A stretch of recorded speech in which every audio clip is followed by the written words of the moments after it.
So the 5 principles that we've laid out is really this bedrock commitment to governance. So we are explaining this as a transition away from the heavy price that the Nepali society has paid for malgovernance over the 10 to 15 years, and this decisive shift we need to make to reap the dividends of good governance. So we call this Susasanko Lalamsa.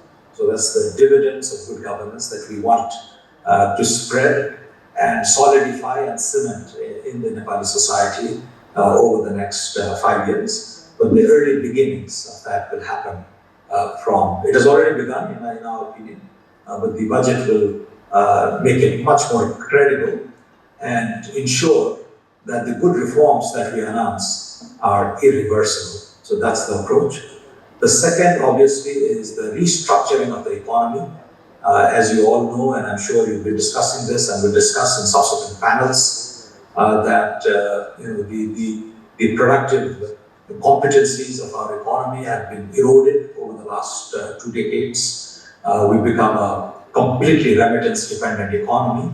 And while we seek to wean off our heavy dependence on remittances over the next few decades, how do we build those durable sources of economic growth? And that's very much our focus.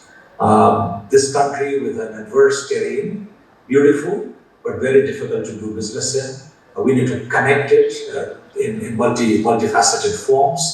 So our third priority is a holistic approach to infrastructure building in a manner that connects our society and the regional economies. So there will be a heavy emphasis on roads, a complete universalization of energy connectivity, grid connectivity in all its form, hopefully all clean. There will be a major emphasis on internet connectivity, something that is reliable and also accessible, and obviously on aviation safety. We need to do much more to connect Nepal with each other, the regions within, but also connect Nepal to the world.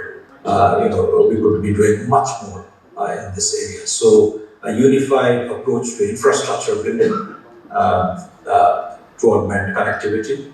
On social investments, especially the universal social mobility, quality health, education, nutrition, access to 5 basic financial services, and the sustenance of a viable social security architecture.